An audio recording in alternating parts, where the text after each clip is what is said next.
ರಾಜ್ಯ ಸರ್ಕಾರದ ಕೈಗಾರಿಕಾ ಸಚಿವರೊಂದಿಗೆ ರಾಜ್ಯದಲ್ಲಿ ಹಾಗೂ ವಿಶೇಷವಾಗಿ ಕೆಲವು ಕೈಗಾರಿಕೆಗೆ ಸಂಬಂಧಪಟ್ಟಂಥದ್ದು ಮಂಡ್ಯದಲ್ಲೂ ಸಹ ಜನತೆಯ ನಿರೀಕ್ಷೆ ಏನಿದೆ ಆ ಭಾಗದಲ್ಲಿ ನನ್ನನ್ನು ಆಯ್ಕೆ ಮಾಡಿದ ಮೇಲೆ ಆ ಹಿನ್ನೆಲೆಯಲ್ಲಿ ಇವತ್ತು ರಾಜ್ಯ ಸರ್ಕಾರದ ಕೈಗಾರಿಕಾ ಸಚಿವರ ಜೊತೆ ಸರ್ಕಾರದ ಹಲವಾರು ಇಲಾಖೆ ಅಧಿಕಾರಿಗಳೊಂದಿಗೆ ಒಂದು ಸಭೆಯನ್ನು ಕರೆದಿದ್ದಾರೆ.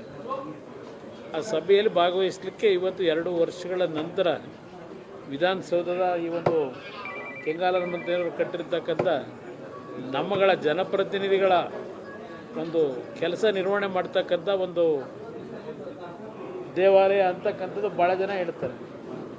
ನಾನು ಅದನ್ನೇ ಹೇಳಲಿಕ್ಕೆ ಬಯಸ್ತೀನಿ.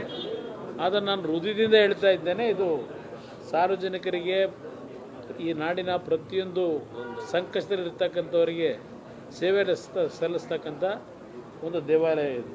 ಅದರಿಂದ ಇವತ್ತಿನ ಕಾರ್ಯಕ್ರಮದಲ್ಲಿ ಬಂದಿದ್ದೇನೆ, ಭಾಗವಹಿಸ್ತೇನೆ.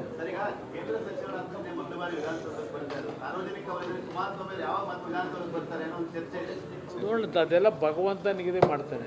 ಜನತೆ ಜೊತೆಗೆ, ಜನತೆ ಆಶೀರ್ವಾದ ಜೊತೆಗೆ ಆ ಭಗವಂತ ಏನೇನು ನಮ್ಮ ಹಣೆಯಲ್ಲಿ ಬರೆದಿರ್ತಾನೆ ಅದರ ಪ್ರಕಾರ ನಾವು ಈ ಒಂದು ಕೆಲಸವನ್ನು ನಿರ್ವಹಣೆ ಮಾಡಬೇಕಾಗ್ತದೆ. ನೋಡೋಣ, ಮುಂದಿನ ದಿನಗಳಲ್ಲಿ ಏನೇನು ಭಗವಂತನ ಇಚ್ಛೆ ಇದೆ, ಅದ್ರ ಜೊತೆಗೆ ನಮ್ಮ ಮೈತ್ರಿ ಪಕ್ಷದ ಒಂದು ಹೊಂದಾಣಿಕೆ ಏನಿದೆ ಅದರಿಂದ ಇವತ್ತು ದೆಹಲಿಯ ಹಿರಿಯ ಹೈಕಮಾಂಡ್ ಏನಿದೆ, BJPಯ ಹಿರಿಯ ನಾಯಕರಿರ್ಬೋದು, ರಾಜ್ಯದ ನಾಯಕರುಗಳಿರ್ಬೋದು, ನಾವೆಲ್ಲ ಜೊತೆಗೂಡಿ ಮುಂದಿನ ದಿನಗಳಲ್ಲಿ ವಿಧಾನಸೌಧಕ್ಕೆ ಬರ್ತಕ್ಕಂಥದ್ದಕ್ಕೆ ಪ್ರಯತ್ನ ಪಡ್ತೀವಿ, ಜನತೆಯ ಆಶೀರ್ವಾದ.